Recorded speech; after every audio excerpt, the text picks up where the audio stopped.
Ce matin-là, j'ai signé les papiers de mon divorce. Cet après-midi-là, mon ex-mari a emmené sa maîtresse acheter une Rolls-Royce. Il lui a dit, ce n'est qu'1 million d'euros.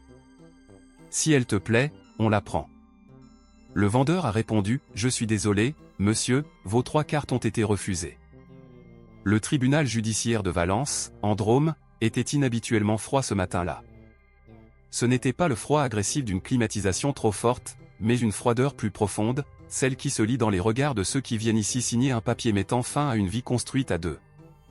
J'étais assise bien droite sur une chaise en plastique gris, un stylo bleu bon marché à la main, sa pointe posée délicatement sur la dernière page de la convention de divorce. Sur la table, les documents étaient empilés avec une netteté presque irréprochable, comme si tout pouvait simplement être plié, rangé dans un tiroir et oublié. Mais je savais que certaines cicatrices ne se trouvent pas sur le papier, elles sont gravées dans le cœur. En face de moi se tenait Antoine Lambert, l'homme avec qui j'avais été marié pendant 5 ans. Il était assis, les jambes croisées, légèrement affalé, une main jouant distraitement avec un briquet argenté, l'autre tenant une cigarette éteinte. Son regard posé sur moi n'était ni plein de haine ni de tristesse. C'était le regard d'un homme convaincu, jusqu'au plus profond de lui-même, qu'il était en train de gagner. Le regard de quelqu'un qui, du haut de sa position, observe une femme prête à tomber du piédestal qu'il appelait « mon épouse ». Il esquissa un sourire suffisant. Sa voix était lente, mais assez forte pour que les autres personnes dans la salle puissent l'entendre. « Une fois que tu auras signé ça, Claire, tu ne seras plus Madame Lambert. Ne crois surtout pas que ce divorce te rend libre. Il n'y aura plus personne pour payer le crédit de la maison, les factures, personne pour t'entretenir comme une enfant. Tu as 30 ans, qu'est-ce que tu vas faire? Retourner chez ta mère. » Je n'ai pas levé les yeux.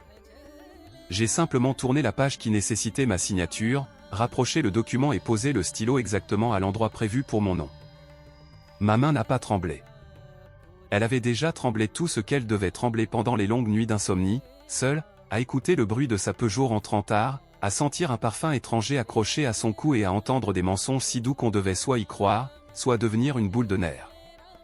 J'avais choisi une troisième voie, le silence, l'observation et la collecte de preuves. Antoine me regardait comme on regarde un vieux meuble démodé.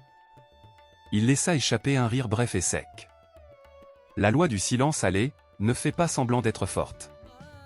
Tu t'es habitué à vivre grâce à moi. J'ai signé mon nom. L'écriture était nette, propre, pas un seul trait de travers. En reposant le stylo, j'ai eu l'impression qu'une porte se refermait brusquement dans ma poitrine.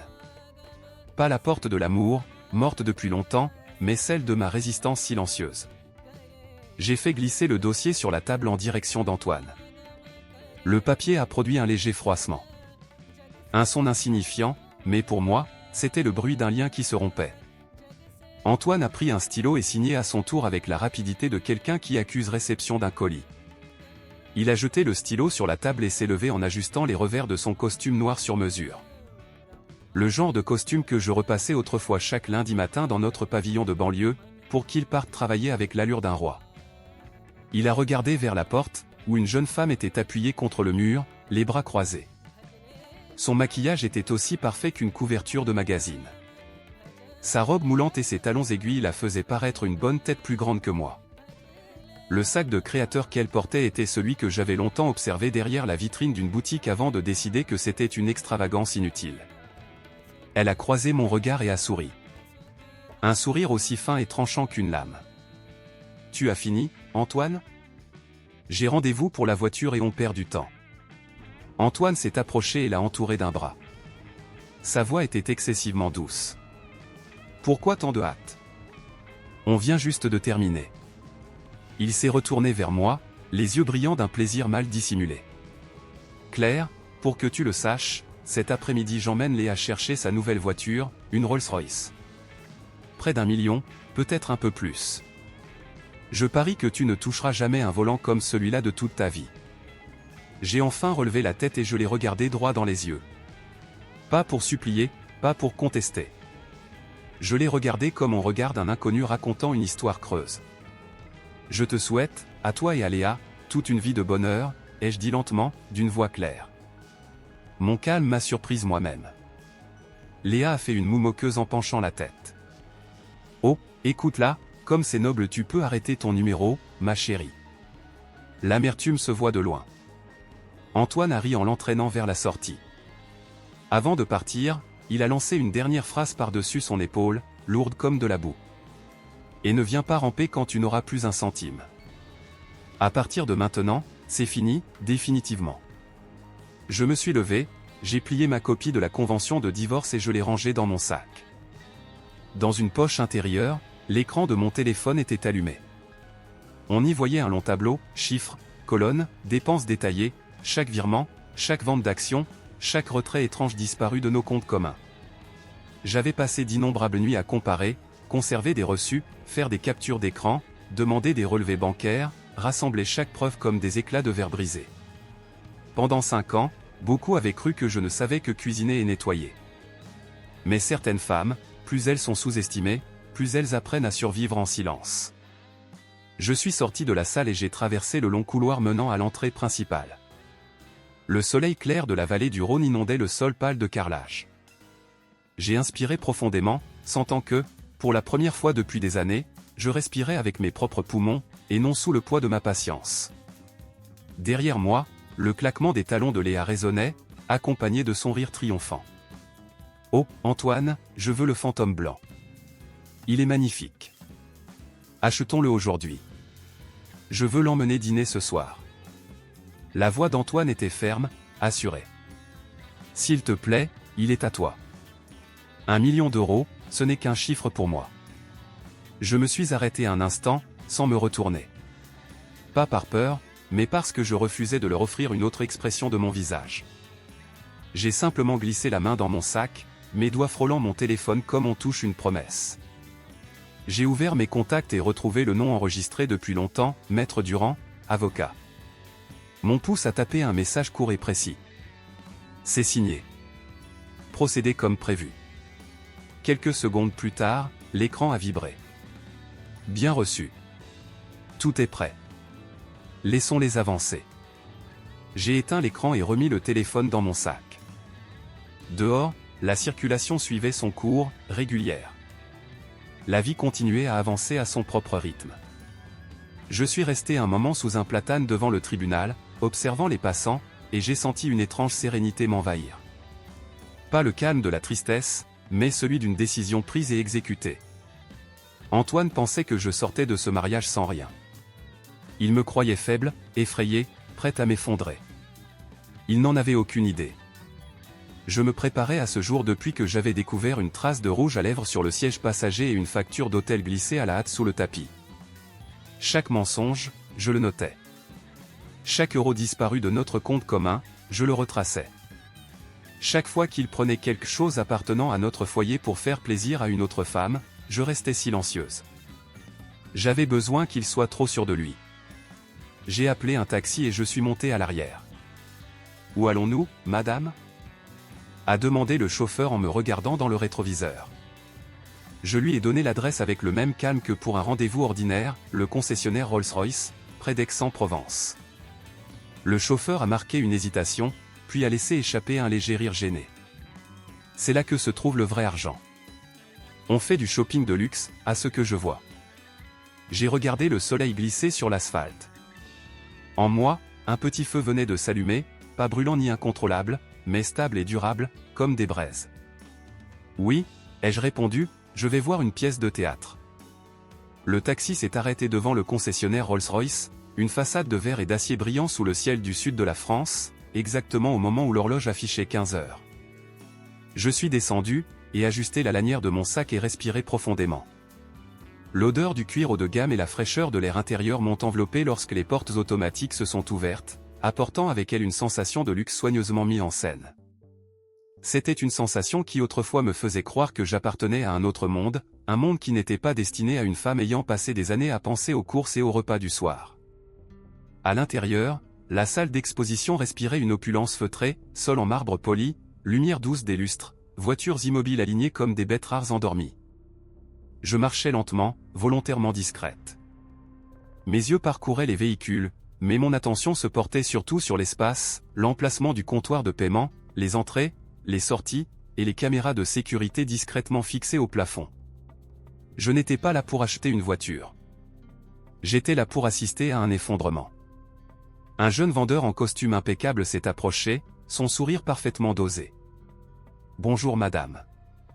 Un modèle en particulier vous intéresse? Je lui ai rendu un sourire poli. Je regarde simplement pour l'instant. Je repasserai peut-être plus tard avec quelques questions. Il a hoché la tête avec élégance et s'est retiré pour me laisser de l'espace. Je me suis arrêté près d'une Ghost argentée, et sorti mon téléphone et fait semblant de prendre des photos. L'écran reflétait mon visage, étrangement calme. Dans mon esprit, chaque détail du plan se répétait avec une clarté parfaite. Je savais qu'Antoine viendrait ici. Il ne pourrait pas résister. Avec son besoin constant de démonstrations ostentatoires, il choisirait forcément le décor le plus public et le plus cher pour affirmer sa nouvelle vie. Et je savais qu'il viendrait avec Léa. Elle était le public qu'il voulait impressionner plus que tout. Je n'ai pas eu à attendre longtemps. Moins de 10 minutes plus tard, le claquement aigu et rapide de talons aiguilles a résonné depuis l'entrée principale, suivi d'une voix familière que j'avais entendue pendant 5 ans sous toutes ses nuances, de la plus tendre à la plus cruelle. Tu vois, Léa? Je te l'avais dit, ce concessionnaire a le fantôme le plus beau de toute la région, dit Antoine en entrant d'un pas assuré, Léa à son bras. Il portait un costume bleu marine, une chemise blanche impeccable et une cravate parfaitement nouée. Léa, elle, arborait une robe blanche moulante, les cheveux ondulés avec soin, le visage recouvert d'un maquillage méticuleux, comme un masque. Elle avançait comme si elle marchait sur un tapis rouge, ses yeux balayant la salle d'exposition avec une fierté à peine dissimulée. J'ai légèrement changé de position, utilisant la carrosserie d'une voiture pour me dissimuler juste assez afin qu'ils ne me remarquent pas immédiatement. Je voulais les observer au sommet de leur assurance. Au moment précis où ils semblaient les plus confiants, un vendeur s'est empressé de s'approcher, sa posture instantanément plus attentive. Bienvenue, monsieur, madame. Vous venez voir le fantôme, je suppose? Antoine a hoché la tête, la voix débordante d'assurance. Exactement. Ma femme le veut en blanc. Vous l'avez toujours? Le mot femme fut appuyé avec intention. Une pique délibérée, alors que l'encre de notre divorce était à peine sèche. Léa a ri bêtement en se serrant contre lui. Oh, Antoine, tu me fais rougir.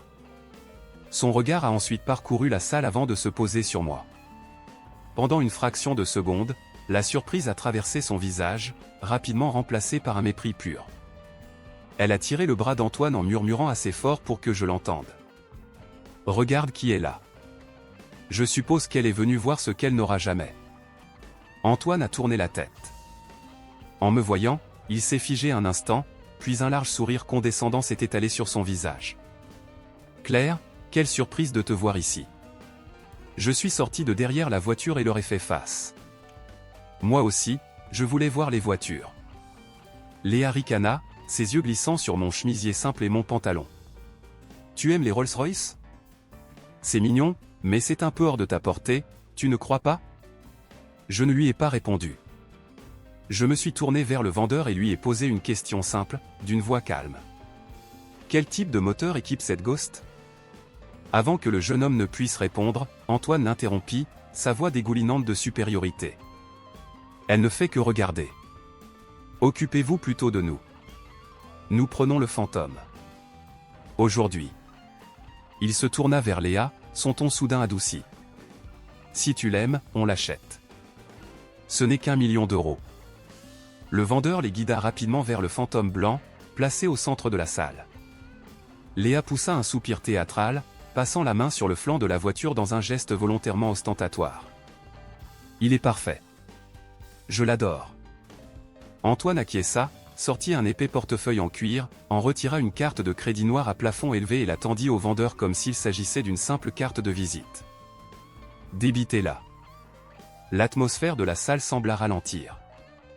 Quelques autres clients tournèrent la tête. 1 million d'euros n'est pas une somme que l'on entend dépenser un mardi après-midi ordinaire. Léa se tenait à ses côtés, le menton relevé, les yeux brillants d'une arrogance satisfaite. Je restais à quelques mètres, appuyé contre une autre voiture, mon téléphone à la main. Mon cœur battait régulièrement. Je n'étais ni nerveuse ni inquiète. Je savais exactement ce qui allait se produire. J'attendais simplement que le rideau se lève. Le vendeur emporta la carte vers le comptoir de paiement. Antoine croisa les bras, incarnation même de la richesse insouciante. Léa se tourna vers moi, un sourire moqueur aux lèvres. Tu vois, Claire ? Il y a des choses dans la vie qu'on ne peut pas obtenir simplement en les désirant. Je la regardai droit dans les yeux. Tu as raison. Certaines choses paraissent solides, mais sont creuses à l'intérieur. Elle fronça les sourcils, ne comprenant pas vraiment, lorsqu'un bip sec et aigu retentit depuis le comptoir. Le vendeur regarda l'écran du terminal, tapa à nouveau quelques chiffres. Ses sourcils se rapprochèrent légèrement. Antoine fronça les siens. Qu'est-ce que ça prend autant de temps ? Le vendeur leva les yeux, une pointe de confusion dans son sourire professionnel. Monsieur, je suis désolé, mais la transaction a été refusée. L'air de la salle sembla se figer. Léa se retourna brusquement vers Antoine. Refusé ? Qu'est-ce que ça veut dire ? Antoine força un rire en agitant la main avec dédain. Probablement un problème de machine. Passez-la de nouveau. Le vendeur s'exécuta. L'écran afficha le même message rouge. J'avais l'impression d'assister à une scène au ralenti. Je savais que ce n'était que le début. Antoine sortit une autre carte, cette fois en platine, et la posa sur le comptoir. Essayez celle-ci. Le vendeur, désormais plus prudent, répéta la procédure. Une fois encore, la transaction fut refusée. Léa commençait à perdre contenance, sa voix montant d'un cran. Antoine, qu'est-ce qui se passe ? Antoine ne répondit pas. Il sortit alors sa troisième carte, une American Express Centurion, réservée sur invitation, et la passa lui-même. La salle était si silencieuse que l'on pouvait entendre le léger souffle de la climatisation. Le vendeur valida l'opération. L'écran afficha les mêmes mots. Monsieur, cette carte ne fonctionne pas non plus. Léa resta figée. Antoine demeura muet un instant, puis son visage se colora d'un rouge sombre étendu. Quoi ? C'est impossible. Comment les trois peuvent-elles être refusées ? Je les observais, voyant les couches de sa confiance fabriquer s'effriter une à une. Je ne bougeais pas, je ne disais rien. J'étais simplement là, témoin silencieux de l'instant pour lequel je me préparais depuis des mois. Ce n'était pas la fin. C'était seulement la première porte qui se refermait. Le silence dans la salle d'exposition était devenu si dense qu'il semblait presque peser physiquement. Les lustres continuaient de briller, le marbre de reluire, et les voitures d'1 million d'euros restaient alignées, fières et silencieuses. La seule chose qui avait changé en quelques minutes, c'étaient les visages d'Antoine et de Léa, leurs expressions se transformant seconde après seconde, trop visiblement pour être dissimulées. Je me tenais toujours à quelques mètres, le téléphone lâchement tenu dans la main, le cœur aussi calme qu'un lac une fois la vase retombée. Antoine s'avança vers le comptoir, arrachant l'une des cartes noires des mains du vendeur. Il la retourna encore et encore, comme s'il cherchait un défaut, comme s'il pouvait la faire fonctionner par la seule force de sa volonté. C'est impossible. J'ai utilisé cette carte hier. Le vendeur inclina légèrement la tête, conservant son professionnalisme malgré une tension visible. Monsieur, je suis vraiment désolé, mais le système indique que la carte a été annulée. Elle ne peut être utilisée pour aucune transaction. À côté de lui, Léa serrait son sac de créateur si fort que ses jointures blanchissaient, le vernis rouge de ses ongles s'enfonçant dans le cuir coûteux. Annulée ? Qui oserait annuler les cartes d'Antoine ? La question resta suspendue dans l'air. Moi, je connaissais la réponse, et une peur glacée commençait à se dessiner sur son visage, même s'il refusait encore de l'accepter. Autour de nous, les autres clients avaient cessé toute autre activité, leur regard curieux piquant l'orgueil d'un homme habitué à être admiré. Antoine se pencha vers le vendeur, la voix basse et âpre. Vérifiez encore. Les trois cartes ont une limite cumulée de plus de 2 millions d'euros. Comment peuvent-elles être annulées ? Le vendeur avala sa salive et relança la vérification. Un instant plus tard, il releva les yeux, la voix encore plus basse. Je suis désolé, monsieur. Les trois cartes affichent le même statut. Elles ont été annulées à la demande du titulaire principal du compte. À cet instant précis, je vis Antoine tressaillir, comme frappé par une évidence brutale. Son visage devint livide, vidé de toute couleur. Léa se tourna vers lui, les yeux écarquillés, mêlant panique et accusation. Le titulaire principal Antoine, tu as annulé tes propres cartes? Il secoua la tête, sa voix tendue, méconnaissable. Non. Je ne l'ai pas fait. Je fis un pas en avant, non pour attirer l'attention, mais pour me placer directement sous la lumière, afin qu'il puisse me voir clairement. Le regard d'Antoine se planta dans le mien, comme celui d'un homme qui venait enfin de trouver la réponse à une énigme qu'il ne voulait pas résoudre. Il inspira. C'est toi. Je le regardai droit dans les yeux. Je ne souris pas, je ne le niquai pas. Je posai simplement une question, d'un ton très calme. As-tu une preuve? Cette question fut comme une gifle invisible. Il ouvrit la bouche, mais aucun mot n'en sortit. Léa, en revanche, avait perdu tout contrôle. Sa voix s'éleva, stridente. Ne fais pas l'innocente. Qui d'autre ça pourrait être? Les murmures commencèrent à se propager dans la salle. Ces 3 cartes noires annulées incroyables. Et il y a une minute encore, il disait, 1 million d'euros, ce n'est qu'un chiffre.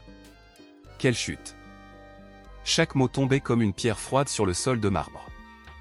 Antoine serra les poings, ses ongles s'enfonçant dans ses paumes. Il se tourna vers le comptoir, sa voix désormais presque suppliante. Il n'y a pas une autre solution? Un virement bancaire? N'importe quoi. Le vendeur secoua la tête. Je suis désolé, monsieur. Les comptes bancaires liés à ces cartes ont également été gelés. À cet instant, aucun moyen de paiement ne permet de régler un montant de cette importance ici. Léa laissa échapper un rire sec, aussitôt étouffé, avant de regarder autour d'elle, réalisant combien de personnes les observaient. Le sourire arrogant d'il y a quelques minutes avait disparu, remplacé par une honte brute et impossible à dissimuler. Léa murmura, on devrait peut-être partir. Antoine ne répondit pas. Il resta là, comme une statue fendue, les yeux fixés une dernière fois sur le fantôme blanc avec un désir amer. Le responsable de la salle finit par apparaître, poli mais ferme. Monsieur, madame, si vous ne pouvez pas finaliser la transaction aujourd'hui, je dois vous demander de revenir une autre fois, afin de ne pas gêner nos autres clients. Cette phrase fut le dernier clou. Léa baissa la tête, attrapa le bras d'Antoine et tira. Allons-y, Antoine. Il se tourna, le dos droit et fier, puis marcha vers la sortie. Je les regardai s'éloigner. Dès qu'ils disparurent de ma vue, je reçus un message de Maître Durand. Phase 1 terminée. Préparez-vous pour la phase 2. Je sortis du concessionnaire quelques minutes après eux. Le soleil de l'après-midi s'était adouci, et une brise légère passait entre les palmiers. Je n'étais pas euphorique. Je n'étais pas triomphante. Leur humiliation publique suffisait à refermer le chapitre de ce dernier geste d'arrogance d'Antoine. Le reste n'exigeait pas de spectateurs. Seulement la loi. Le taxi me déposa devant une tour à la Défense, siège du cabinet de Maître Durand. Je montai directement au 50e étage, où une lumière blanche et froide éclairait le couloir. Maître Durand m'attendait dans une salle de conférence aux parois vitrées, une épaisse pile de classeurs parfaitement alignés devant lui. Il hocha la tête quand j'entrai. Comment ça s'est passé au concessionnaire? Je m'assis, posant mon sac sur la table lustrée. Exactement comme nous l'avions prévu. Il sourit, sans jubilation, avec la tranquillité d'un homme dont le plan se déroulait parfaitement. Ces cartes ont été émises pendant le mariage. Les fonds initiaux provenaient de comptes communs. Juridiquement, vous aviez tout à fait le droit d'en demander l'annulation dès lors que vous aviez des preuves claires de dissipation d'actifs. Il ne prendra pas ça à la légère, dis-je. Bien sûr que non, répondit-il en faisant glisser un document vers moi. Ce qui nous amène à la phase 2. Voici la requête d'urgence pour geler ses actifs, la maison au nom de sa mère, la voiture immatriculée au nom d'un ami, les comptes à l'étranger. Nous n'avons pas besoin de faire du bruit. Nous avons besoin d'être précis. Je pris le dossier et tournai les pages. Chaque ligne avait la sensation d'une couche arrachée, révélant le vrai visage de l'homme que j'avais autrefois appelé mon mari. Quelle sera sa réaction, selon vous? Demandai-je. Maître Durand marqua une pause. D'abord la panique. Ensuite la colère. Puis il tentera de rejeter la faute sur d'autres. Mais, quand il découvrira toutes les issues bloquées, il sera obligé de faire face à la réalité. Je signai. Le trait du stylo fut net, assuré. Je n'étais plus la femme terrifiée à l'idée de perdre sa famille. Cette famille avait disparu depuis longtemps. Aujourd'hui, je ne faisais que le reconnaître officiellement. En sortant du cabinet, mon téléphone sonna avant même que j'atteigne l'ascenseur. Le nom d'Antoine apparut à l'écran. Je le regardai une seconde, puis je décrochai. « Claire, qu'est-ce que tu crois faire ?» Sa voix n'était plus arrogante, ni tranchante. Elle était brute, teintée de quelque chose qui ressemblait à de la peur. « Je récupère ce qui est à moi, dis-je calmement. Ne me pousse pas, Claire. C'est toi qui m'as poussé, Antoine. » Un silence tendu s'installa. J'entendais sa respiration agitée. « Ces cartes c'est toi, hein ? J'ai agi dans le cadre de mes droits. Tu te rends compte de ce que tu fais ? Tu me coinces. » Je regardais le flot interminable de voitures en contrebas. « Tu m'as coincé il y a longtemps. » Je raccrochai, non par colère, mais parce qu'il n'y avait plus rien à dire. Ce soir-là, un autre message de Maître Durand arriva. Requête déposée. Le tribunal les examinera demain matin. Forte probabilité d'acceptation. Je posai mon téléphone et m'allongeai sur le canapé de mon appartement vide.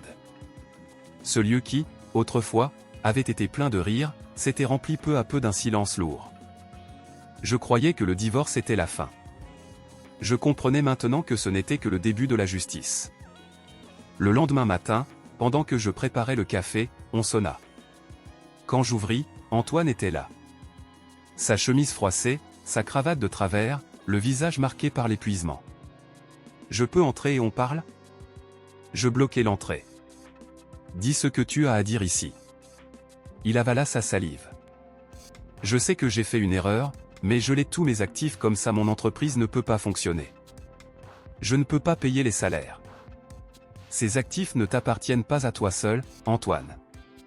Je te rendrai ta part. Alors arrête ça. Je ne crois plus aux promesses. » Il serra les mains. « Tu essaies de me détruire ? » Je le regardai droit dans les yeux. « Je veux seulement que tu assumes. » Il resta là un long moment, puis se détourna et partit. Ses épaules étaient tombées. Toute l'arrogance d'un homme qui se croyait intouchable avait disparu. Moins d'une semaine plus tard, les vraies conséquences commencèrent. Les partenaires d'Antoine mirent des projets en pause. Les banques commencèrent à réexaminer ses prêts. Son entreprise s'enlisait dans un audit financier. Je n'eus rien à faire de plus. Le système, une fois la vérité sortie, commença simplement à se corriger. Un après-midi, je croisai Léa dans le couloir du tribunal, alors que je déposais des documents supplémentaires. Elle ne portait ni maquillage chargé ni vêtements de créateur. « Tu es contente maintenant ?» demanda-t-elle d'une voix creuse. Je la regardai sans colère, sans pitié. « Tu devrais te demander pourquoi tu es ici. » Elle laissa échapper un rire amer. Il m'a dit que tout allait bien. Je l'ai cru. Croire à l'argent de quelqu'un d'autre comporte toujours un risque. Elle baissa la tête et s'éloigna en silence. Ce soir-là, je reçus l'ordonnance provisoire du tribunal. Le gel des actifs était maintenu dans l'attente d'une audience complète. Je relus le document encore et encore, non avec joie, mais avec soulagement. J'avais enfin l'impression de tenir un sol ferme, après des années à avancer sur une glace trop fine. Je savais que la véritable tempête n'était pas encore arrivée. Le procès serait l'endroit où tout serait mis à nu, où Antoine ne pourrait plus se cacher derrière son argent ou ses mots. Je n'avais pas peur. J'avais survécu aux nuits les plus longues. Après la première audience, j'ai cru que je pourrais enfin respirer. Je me trompais. Les engrenages des conséquences, une fois lancés, prennent leur propre élan, et personne ne les arrête facilement. Ce qui suivit ne se joua pas dans les couloirs silencieux d'un tribunal, mais aux yeux de tous, dans l'arène implacable du monde des affaires, où Antoine avait autrefois régné comme un titan. À peine 2 jours après que le juge confirma le gel des actifs, mon téléphone se mit à sonner sans arrêt. Ce n'étaient pas des appels d'Antoine, mais une série de numéros inconnus. Je ne répondis pas. Je savais que lorsque les partenaires sentent le risque, ils cherchent des confirmations de tous côtés. Dans cette tempête, mon silence était mon meilleur bouclier. Maître Durand me donna rendez-vous pour un café dans une brasserie tranquille près de son bureau. J'arrivai en avance, choisis une banquette dans un coin et commandai un café glacé, seul. Quand il arriva, son expression était sereine, mais ses yeux étaient aiguisés par la concentration. « Ça a commencé », dit-il en s'asseyant. Je m'en doutais. Un des principaux investisseurs d'Antoine vient d'envoyer une notification formelle.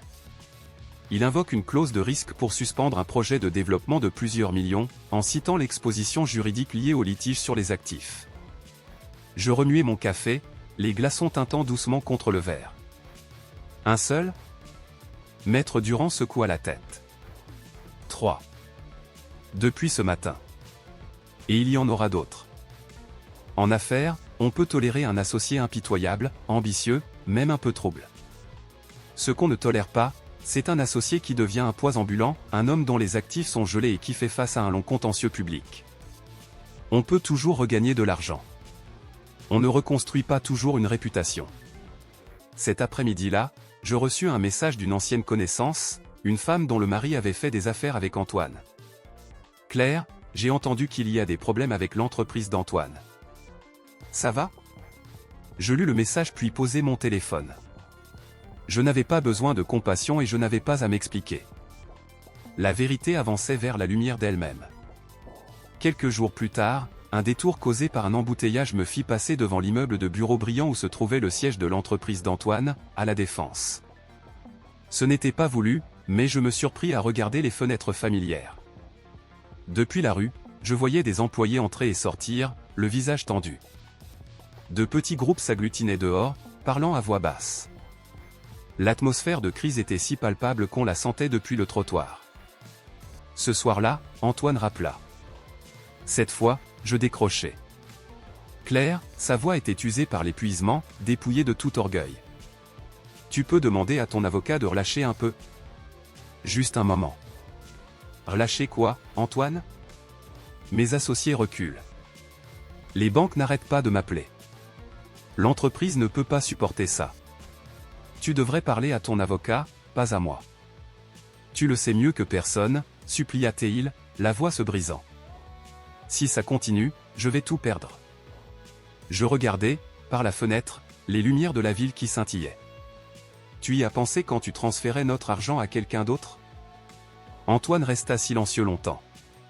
J'essayais juste de maintenir une image. Une image ne tient pas une entreprise à flot, dis-je. Et je raccrochai.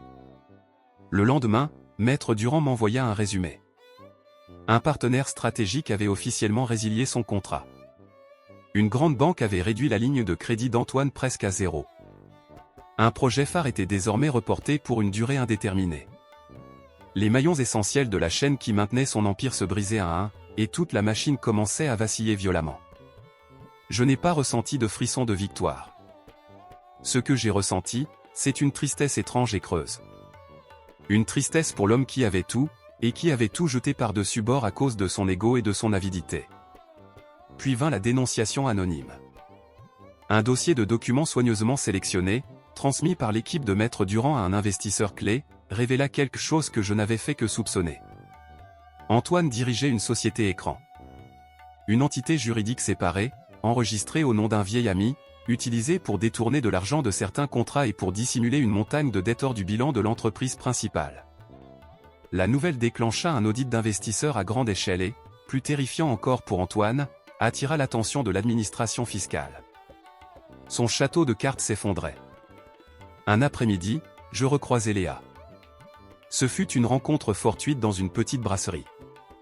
Elle était assise seule, recroquevillée sur une tasse de café, l'air minuscule et perdu. Elle portait une robe simple, les cheveux attachés, le visage pâle et sans maquillage. Quand elle me vit, elle se ratatina. « J'imagine que tu as gagné, dit-elle. » Sa voix n'était qu'un souffle. Ce n'est pas un jeu. Son entreprise est sur le point de faire faillite. Je la regardais et je ne vis pas une rivale, mais une jeune femme aussi perdue que je l'avais été autrefois.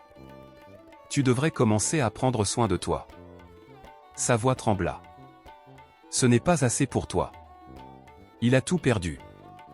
Je ne fais que récupérer ce qui a toujours été à moi, répliquai-je. Léa baissa les yeux, et une larme tomba sur la table.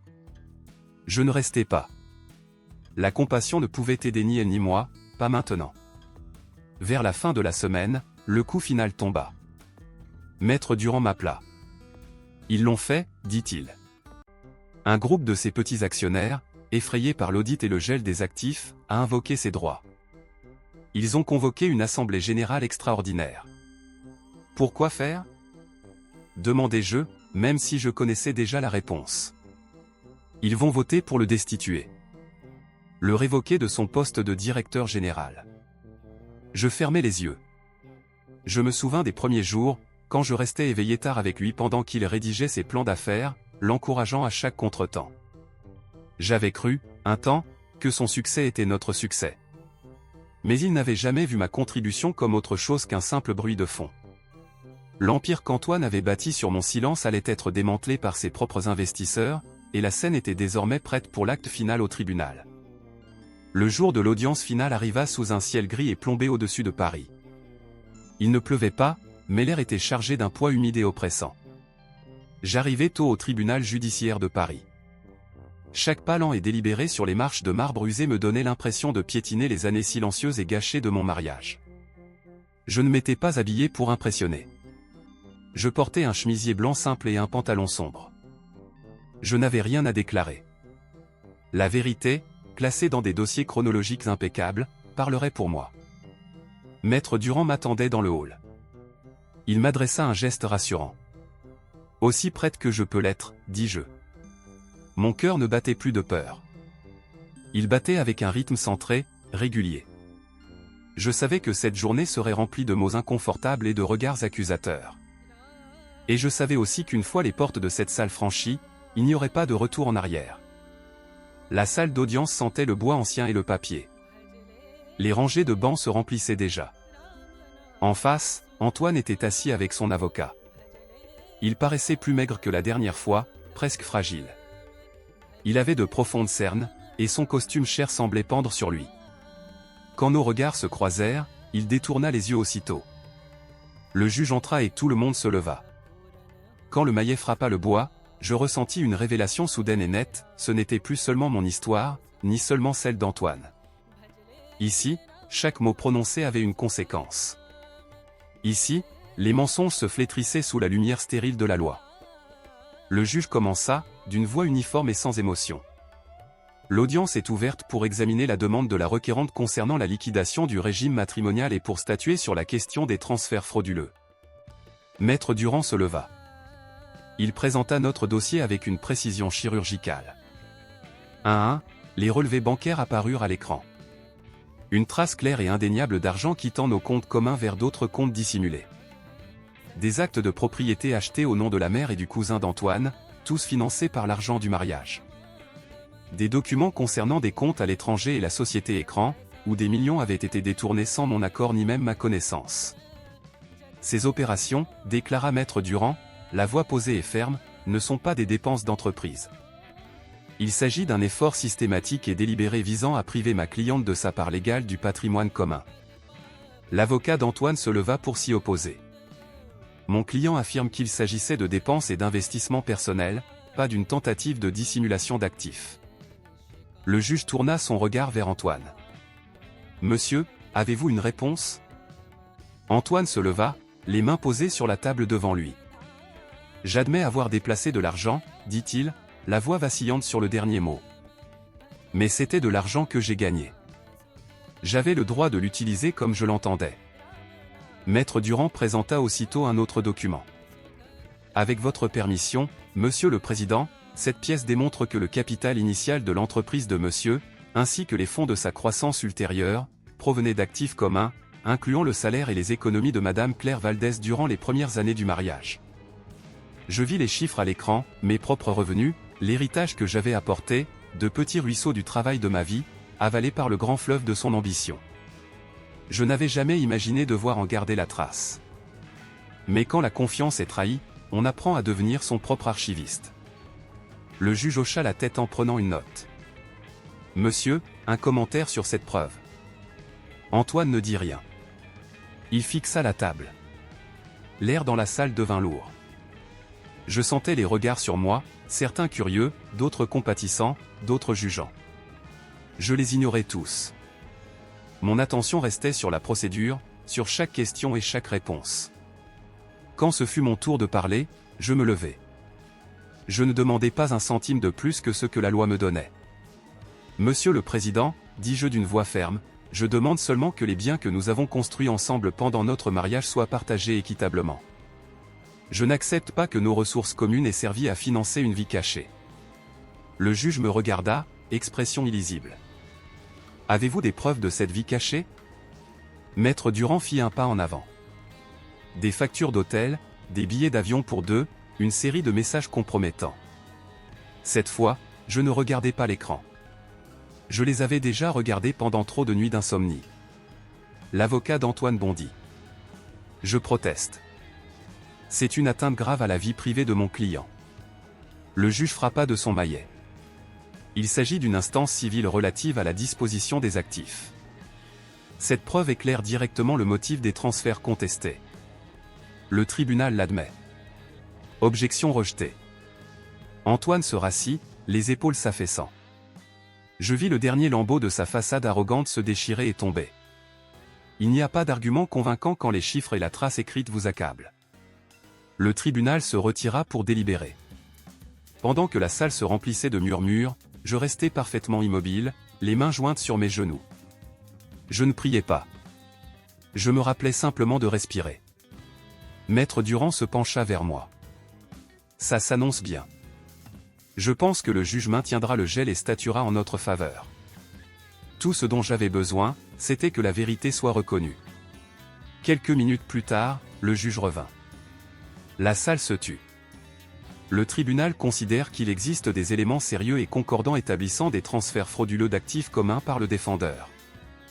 Par conséquent, le gel existant sur l'ensemble des actifs litigieux est maintenu. Une décision finale sur leur répartition sera rendue, garantissant à la requérante sa part équitable, incluant la récupération de tous les fonds transférés illégalement. Le maillet tomba une dernière fois. Je fermai les yeux un instant, non par joie, mais parce qu'un poids immense venait enfin d'être levé. Alors que la salle se vidait, Antoine se précipita dans le couloir. Je ramassai mes affaires, prêt à partir, mais il apparut devant moi, me barrant le passage. « Claire, dit-il d'une voix basse et urgente. Tu devais vraiment aller aussi loin? » Je le regardai droit dans les yeux. « C'est toi qui es allé aussi loin, Antoine. » J'ai fait une erreur, dit-il, les mots jaillissant comme s'il craignait que je ne l'écoute pas. « Donne-moi une chance d'arranger ça. » Je t'ai donné beaucoup de chance, répondis-je. Tu les as toutes ignorées. Il resta figé, puis recula d'un pas. L'arrogance avait quitté ses yeux, remplacée par une impuissance brute et vide. Je sortis du tribunal dans la lumière vive de l'après-midi. Je respirai profondément, une respiration nette. Je savais que ce verdict n'était pas la fin de l'histoire, mais c'était un tournant décisif. À partir de maintenant, tout sortirait au grand jour. Il n'y aurait plus d'ombre où se cacher. Mon téléphone vibra. C'était un message de Maître Durand. Préparez-vous pour la phase finale de récupération des actifs. Nous irons jusqu'au bout. J'ai éteint l'écran et j'ai descendu les marches. Cette fois, mon pas me semblait plus léger. Le jour où j'ai reçu le jugement définitif, j'étais assise dans le petit bureau de ma maison. La lumière du soleil du matin entrait par la fenêtre, déposant une lueur chaude et paisible sur mon bureau. Mon téléphone a vibré. C'était Maître Durand. J'ai répondu, et sa voix est arrivée, claire et définitive. C'est officiel, Claire. Le jugement est signé et enregistré. Je suis resté silencieuse un instant, laissant les mots se poser. Et le résultat, exactement comme nous l'avions plaidé, le tribunal a ordonné l'annulation complète de tous les transferts frauduleux. Le gel des actifs restera en vigueur jusqu'à ce que le dernier euro soit comptabilisé et restitué au patrimoine matrimonial pour être partagé. Ces autres irrégularités financières ont été transmises aux autorités compétentes pour une enquête plus approfondie. J'ai fermé les yeux, non par émotion, mais avec un profond sentiment de libération. Un fardeau invisible que je portais depuis des mois, depuis des années, venait enfin d'être déposé. « Merci, Maître Durand », ai-je dit. « Ne me remerciez pas », a-t-il répondu. « C'était votre droit. Vous avez simplement eu le courage de le réclamer. Quand l'appel s'est terminé, je suis resté assise en silence un long moment. Je n'ai pas pleuré. Je n'ai pas célébré. À la place, un calme profond s'est installé en moi, comme la surface d'un lac après le passage d'une forte tempête. J'ai compris que certaines victoires n'apportent pas d'euphorie, elles apportent simplement une clôture nécessaire et définitive. Cet après-midi-là, un unique message est apparu sur mon téléphone, envoyé par Antoine. 3 mots, seulement, tu as gagné. Je suis ruiné. J'ai regardé le message, puis je l'ai effacé sans répondre. Pas par rancune, mais parce que je savais qu'il ne restait plus rien à dire. Gagner et perdre, le bien et le mal, ces débats étaient terminés, tranchés par la logique implacable de la loi. Les conséquences étaient désormais uniquement les siennes. Dans les semaines qui ont suivi, les dernières pièces de son empire effondré se sont mises en place. J'ai appris que son entreprise s'était officiellement déclarée en faillite. Les employés avaient été licenciés. Les créanciers faisaient la queue. Les prêts à taux très élevés qu'il avait contractés dans une tentative désespérée de rester à flot arrivaient à échéance, et il n'y avait plus rien pour les rembourser. L'homme qui autrefois évoluait dans les cercles les plus exclusifs de Paris affrontait maintenant la réalité brute et peu glamour de la ruine financière totale.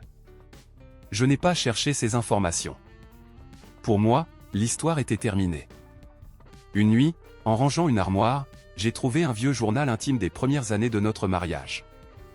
Les pages étaient remplies de mon écriture jeune et pleine d'espoir, détaillant les rêves et les projets que nous avions faits. J'ai lu quelques passages. Un étrange mélange de pitié et d'amusement ironique m'a envahi. La femme qui avait écrit ces lignes croyait vraiment que si elle faisait assez d'efforts, si elle aimait assez fort, tout finirait par s'arranger. J'ai refermé le journal, je ne l'ai pas jeté. Je l'ai gardé comme un rappel, non de ce que j'avais perdu, mais du chemin parcouru. Une semaine après le jugement, Léa m'a contacté. Elle a demandé à me voir dans une petite brasserie modeste. Quand je suis arrivé, elle était déjà là, l'air fragile et épuisé. Elle avait les yeux gonflés, toute assurance disparue. « Désolé de te déranger », a-t-elle dit d'une voix faible. « Le tribunal m'a ordonné de rendre tout ce qu'il m'a donné », ajouta-t-elle en baissant les yeux vers ses mains. « La voiture, les bijoux, je ne sais pas quoi faire. » Je l'ai regardée, ne voyant plus la menthe hautaine du concessionnaire, mais une jeune femme coincée dans les décombres de ses propres mauvaises décisions. « C'est une affaire juridique, ai-je dit doucement. Tu as besoin d'un avocat. » Elle a hoché la tête, les larmes au bord des yeux. Je pensais vraiment que si je pouvais m'unir à un homme qui réussit, ma vie serait réglée. Il n'y a pas de raccourci, ai-je répliqué. La rencontre a été brève. Il ne s'agissait ni de pardon ni de culpabilité. C'était seulement une reconnaissance silencieuse et finale des dégâts collatéraux. Sur le chemin du retour, j'ai pensé à la façon dont un seul mensonge peut briser tant de vies, nourri par l'illusion que l'argent et le statut peuvent te protéger des conséquences. Ce soir-là, je me suis assise devant mon ordinateur et j'ai commencé à écrire, non pas un journal, mais mon histoire. J'ai écrit non pour me plaindre, ni pour me vanter de ma victoire.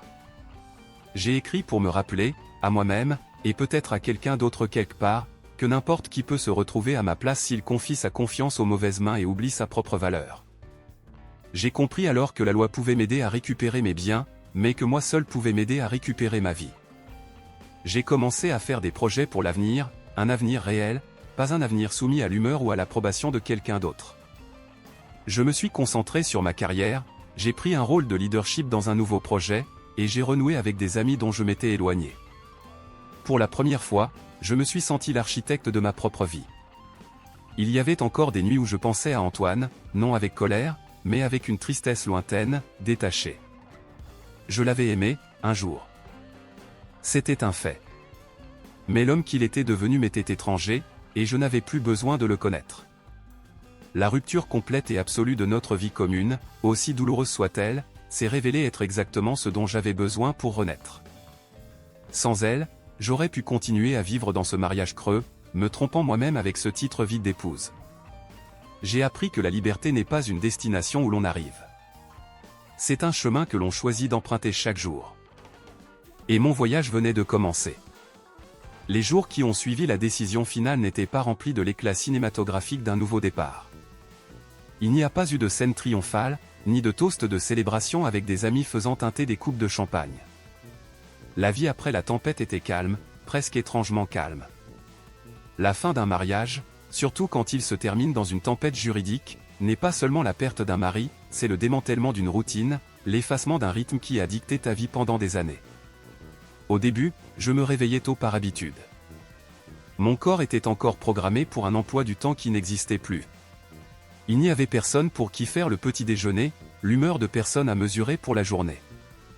Je préparais mon café, j'ouvrais les volets et je regardais la ville s'éveiller comme elle l'avait toujours fait, mais maintenant je ne l'observais plus depuis l'extérieur. J'ai compris que chaque matin où je me réveillais, c'était pour moi, pas au service d'un rôle que je ne jouais plus. J'ai commencé à reprendre mon espace, physiquement et mentalement. La tâche de me débarrasser des affaires d'Antoine a été moins émotive que je ne l'aurais cru. J'ai plié ses costumes chers, emballé ses chaussures et les ai mis dans des cartons pour les donner. Cela ressemblait moins à effacer un souvenir qu'à archiver une partie de mon histoire qui était désormais officiellement terminée. Quelqu'un m'a demandé pourquoi je ne vendais pas l'appartement pour déménager. Je ne fuis plus le passé, ai-je répondu. C'est ici que j'ai souffert, et c'est ici que j'ai guéri. Je reste pour me rappeler que j'ai survécu ici même aux jours les plus sombres. Je me suis replongé dans ma carrière avec une concentration que je n'avais pas eue depuis des années. Mon travail avait toujours semblé secondaire, un projet parallèle à mon rôle principal de Madame Herrero. Maintenant, il est devenu mon encre. J'ai accepté des projets exigeants, pris la parole en réunion, et recommencé à nouer des contacts. J'ai appris de nouvelles compétences que j'avais repoussées parce qu'Antoine les jugeait inutiles. Certaines nuits, je rentrais épuisé, ce genre de fatigue profonde et satisfaisante qui vient de construire quelque chose à soi, et non d'être vidé par le drame de quelqu'un d'autre. Un après-midi, j'ai eu une dernière réunion avec Maître Durand pour signer les derniers papiers. Quand j'ai terminé, il m'a regardé avec un air pensif. On dirait que vous vivez tout cela mieux que je ne l'imaginais. Je n'ai pas le choix, ai-je répliqué. Non, dit-il en secouant légèrement la tête. Vous allez bien parce que vous avez enfin accepté la vérité. Ces mots sont restés avec moi. Accepter la vérité, cela semblait si simple, et pourtant c'était la chose la plus difficile au monde. Pendant des années, j'avais vécu dans un état de déni volontaire, me disant que les choses s'amélioreraient, que son comportement n'était qu'une phase. Beaucoup de gens préfèrent vivre dans une douleur familière et confortable plutôt que d'affronter une vérité qui exige qu'ils changent complètement leur vie. J'avais été l'une d'entre eux. J'ai commencé à passer plus de temps avec ma famille. J'ai conduit le long de la côte pour aller voir ma mère. J'ai cuisiné avec elle et écouté ses histoires. Elle ne m'a jamais interrogé sur Antoine ni sur le divorce. Elle n'en avait pas besoin. Un jour, pendant que je faisais la vaisselle, elle s'est approchée et s'est tenue à côté de moi. « Tu as maigri » dit-elle à voix basse. « Je vais bien, maman. »« Je le sais » dit-elle, « mais tu n'as pas toujours besoin de faire semblant d'être si forte. » Je me suis détourné, surprise par la brûlure soudaine dans mes yeux. Certaines phrases n'ont pas besoin d'être profondes pour atteindre la partie la plus vulnérable de toi. J'ai aussi dû réapprendre à être seul.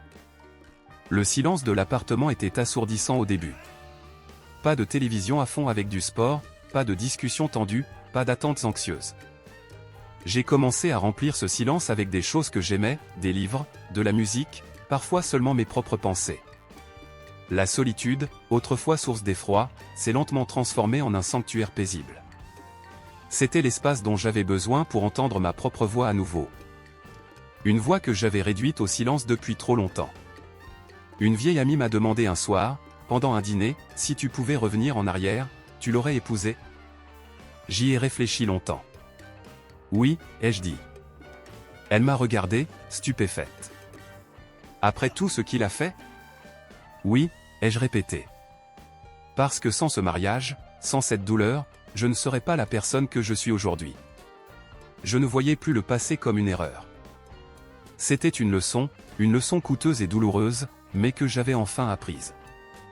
J'ai commencé à observer les femmes autour de moi de plus près, et j'ai revu mon ancien moi dans beaucoup d'entre elles, les compromis silencieux, les sourires forcés, le désespoir muet de tenter de maintenir ensemble quelque chose qui était déjà brisé. Je ne donnais jamais de conseils, je n'en avais pas le droit, mais j'espérais qu'elles trouveraient, elles aussi, un jour, le courage de se poser les questions que j'avais eu trop peur de poser. Il y avait encore des moments où je rêvais d'Antoine. Dans mes rêves, il n'était pas le monstre qu'il était devenu, mais l'homme charmant et ambitieux dont je m'étais éprise. Je me réveillais avec une pointe de tristesse. Pas pour l'homme qu'il était, mais pour l'homme que j'avais cru qu'il pourrait être. Le sentiment passait. Ce n'était qu'un fantôme, l'écho d'une vie qui n'était plus la mienne. Mon avenir était une page blanche. Je ne savais pas qui je rencontrerais, ni où je serais dans 5 ou 10 ans, mais pour la première fois, cette incertitude ne me faisait pas peur. J'avais touché le fond, et j'avais appris à remonter par moi-même. J'ai écrit ces pensées finales non pour célébrer ma force, mais pour reconnaître que renaître n'est pas un événement unique, c'est un processus. C'est la somme de 1000 petites décisions que tu prends chaque jour pour être un peu plus fidèle à toi-même, un peu plus douce avec ton propre cœur. Et mon histoire n'était pas terminée, elle venait simplement de trouver un nouveau commencement, bien meilleur.